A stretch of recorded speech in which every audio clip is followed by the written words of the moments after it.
AGP বুলি কোৱাৰ লগে লগে বাৰু আপোনালোকৰ হাঁহি উঠে নে নুঠে? মোৰ কিন্তু তামাম হাঁহি উঠে। প্ৰফুল্ল মহন্তৰ পিছতে এই দুজনে এজিপি দলটো একদম শেষ কৰি পেলালে। আৰু কি হৈছে জানে নাই?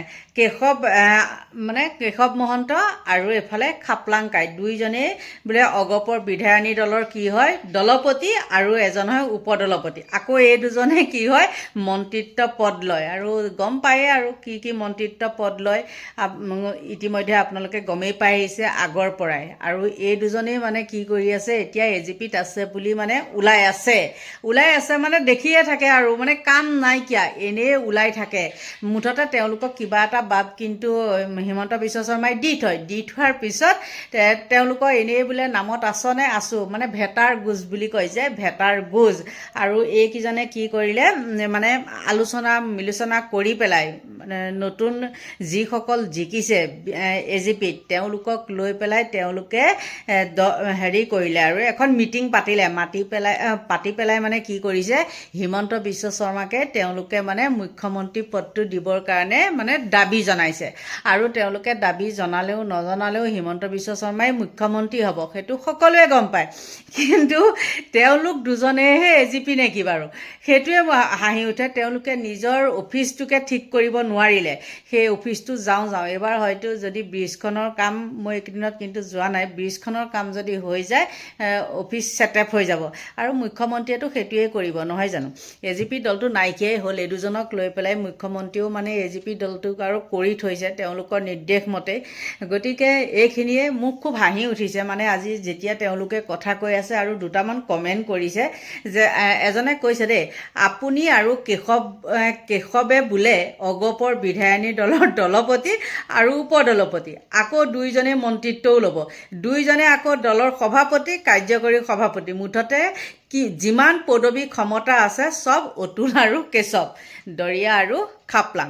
গতিকে বন্ধু বান্ধৱীসকল তেওঁলোকৰ আলোচনা বিলোচনা কৰি পেলাই কি সিদ্ধান্ত ল'লে সাংবাদিককো আকৌ তেওঁলোকে মানে উল্টাইহে ধৰে। এই খাপলাঙে কৈছে কি মোৰ মুখৰ পৰা মানে যিকোনো কথা সুধি পেলাই উলিয়াবলৈ বিচাৰিছে নেকি? সাংবাদিককে উভতি ধৰে। তেওঁলোকেহে জানিছে কি হ'ব কি নহ'ব এতিয়া নহয় জানো? কিন্তু এইবাৰ যিয়ে নহওক ডিমৰীয়াৰ পৰা যিজন এজিপি প্ৰাৰ্থী জিকিছে তেওঁ বহুত ভাল বুলি কোৱা শুনিছোঁ, নাজানো আৰু। কিন্তু এটা ভাল লাগিছে আমাৰ য'ত নেকি নতুনকৈ ঘৰ বনাই আছোঁ আৰু আমিও ডিমৰীয়া সমষ্টিয়ে হ'ম, কিন্তু ইয়াতেই থাকিম দিয়কচোন। হ'লেও আমি মানে নতুন নিউ গুৱাহাটী আৰু এইফালে ডিমৰীয়া। গতিকে বন্ধু বান্ধৱীসকল এই খাপলাং আৰু কি বুলি কয় অতুল বৰা নহয় খাপলাং আৰু কেশৱ মহন্ত ভুলেই হৈ গৈছেগৈ। দুয়োজনেই তেওঁলোকে আলোচনা বিলোচনা কৰি পেলাই তেওঁলোকে সাংবাদিকৰ লগত কেনেধৰণৰ কথা পাতিলে আপোনালোকে চাওক। আৰু ভিডিঅ'টো তেনেই চমু কৰিছোঁ দেই, আপোনালোকে চাই লওক। আজি নৱনিৰ্বাচিত বিধায়কসকলক লৈ আমি এখন বৈঠক অনুষ্ঠিত কৰিছিলোঁ।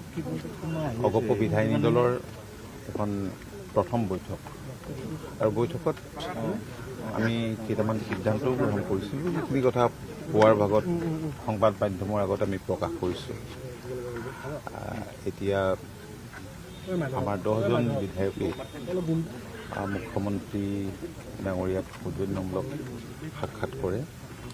আৰু আমি বিধায়িনী দলত যি প্ৰস্তাৱ গ্ৰহণ কৰিছিলোঁ সেই প্ৰস্তাৱবোৰ আমি তেখেতৰ হাতত দাখিল কৰোঁ।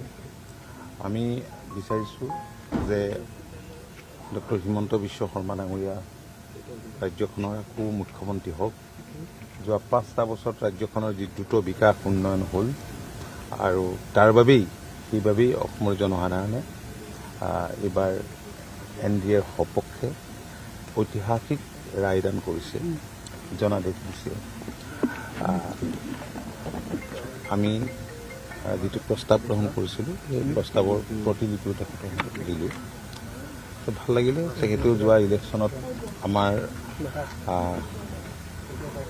কেণ্ডিডেটৰ প্ৰতি ৰাইজৰ সঁহাৰি, দলীয় কৰ্মীকেইটাৰ মিত্ৰ দলৰ সঁহাৰিয়ে এনেবোৰ কথা আলাপ আলোচনা কৰিলোঁ। ভাল লাগিল। আৰু আপোনালোকে গম পাইছিল যে তেখেতেই প্ৰকাশ কৰিছিল যে অহা 12 তাৰিখে পদ টেকিং হ'ব। তাৰ আগে এখন মিটিং হ'ব, আমাৰ বিধায়িনী দলৰ হ'ব, যৌথ বিধায়িনী দলৰ হ'ব। সেইখিনি কথা এতিয়া কথাটো হৈছে যে মন্ত্ৰিত্ব কিমানখন বা কেনেধৰণে সেইখিনি কথা আমি আলোচনা কৰা নাই। সেইখিনি কথাটো আৰু আলোচনা কৰিলেও আপোনালোকৰ আগত নকম নহয়, ক'বলগীয়া কথাও নহয়। মই আগতেও তেনেকুৱা কথা কেতিয়াও কোৱা নাই। যি ক'ব লাগে, যি ক'ব পৰা কথা সেইখিনি আপোনালোকৰ আগত কৈছোঁ। ইয়াত কোনো নতুন কথাও নাই আজিৰ দিনটোত। কাৰণ তেখেতে ভাৰতীয় জনতা পাৰ্টীৰ কেণ্ডিডেট বা আমাৰ অন্যান্য মিত্ৰ দলৰ কেণ্ডিডেটৰ লগতে আমাৰ য'ত প্ৰাৰ্থী আছিল প্ৰত্যেকতে গৈছে, প্ৰচাৰ চলাইছে আৰু তেখেতৰ প্ৰচাৰে কেণ্ডিডেটসকলক বহুখিনি সহায় কৰিছে। এটা কথা ক'লোঁ যে সংখ্যালঘু বিধায়ক NDAত আৰু আজিৰ দিনটোত আপুনি সদায় মানে এনেকৈ আহিলে কোনেও এনেকুৱা কথা নুসুধে, কিন্তু আপুনি জটা পটা কথা মোৰ মুখৰ পৰা ওলাব বুলি সোধে, কিন্তু মই তেনেকুৱা কথাৰ উত্তৰ নিদিওঁ আপোনাৰ এই কথাটো। ঠিক আছে। আৰু এই দুজনৰ কথা শুনিলে সঁচাকৈ মোৰ বহুত হাঁহি উঠে। মানে কি AGP আছে বুলি মনলৈ নাহে, নহয় জানো? আৰু ভেটাৰ গোজ পাতি থৈ দিছে আৰু হিমন্ত বিশ্ব শৰ্মাই আকৌ এইবাৰ পাতিব। গতিকে বন্ধু বান্ধৱীসকল, আপোনালোকৰ পৰা লৈছোঁ বিদায়। Bye bye.